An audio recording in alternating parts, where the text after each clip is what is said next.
Okoka kuanzia hapa mpaka hapa.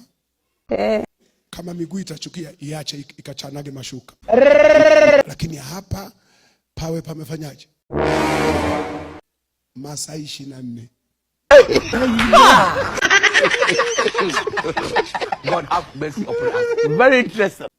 Unless kananyesha. Sasa kama kamvua kananyesha, sasa ni kosa lake sasa. Subiri tu anga likae sawa. Lakini sio mvua haipo. Hainyeshi. Jua linawaka. Useme haraka. Vumbi linatimuka. Alafu mtu anasema tu sijisikii. Jesus is Lord. Sasa kama ujisikii, na uzuri wa wenzetu nyewe wanawake. Nyie haina shida. Hata kama hauko nani, mwachie mwenzio mlango wazi. Ataingia ndani. What? Atasacha anachotaka kusachi. Akimaliza anatoka naenda. My God. Sasa anakuachia shida gani? Yani wewe haina shida.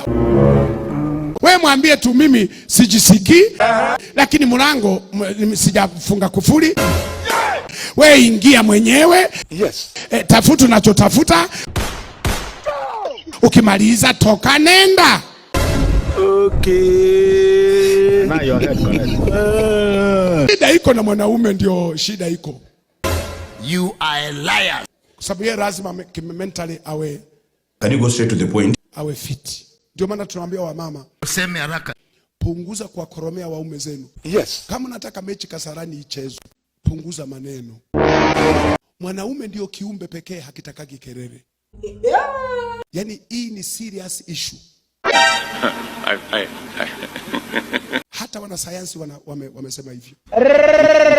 Mwanaume ni kiumbe hakitakagi kelele. Ndio maana hata kama mume wako amekukosea kiasi gani, ongea naye in polite way. Amekukosea kabisa, anza tu na sentensi sweet. Exactly. Fanya 1, 2, 3, umeumiza moyo wangu. Hey. Sikia baby. Yani ile neno na polite linamuumiza, linamuingia kama kisu chenye ncha kali. Lakini ukisema mpigia kelele, anakupindulia, kesi inakuwa ya kwako. Ulisikia wapi? Ulisikia wapi? Kwa sababu ndio kiumbe pekee ambacho kiliwahi kumpindulia kesi Mungu. Alichofanya Mungu, alitakiwa muulize Adamu, vipi kale katunda ulikapitia? Jini likukataza msirudie. Hey! Kesi isingekuwa mbaya. Exactly. Sasa kile kitendo cha kusema umekura wewe.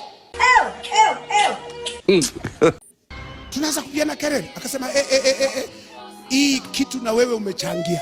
Alipindua kesi, akamwamgushia na Mungu. Kichwa chako iko sawa, you man. Akasema nilipokuwa peke yangu nilikuwa nakula. Hapana. Mimi niliandika barua ya kutaka huyu mtu. Wewe ndio ulisema si vema niwe peke yangu. Yule uliyeniletea ndio kaleta matatizo.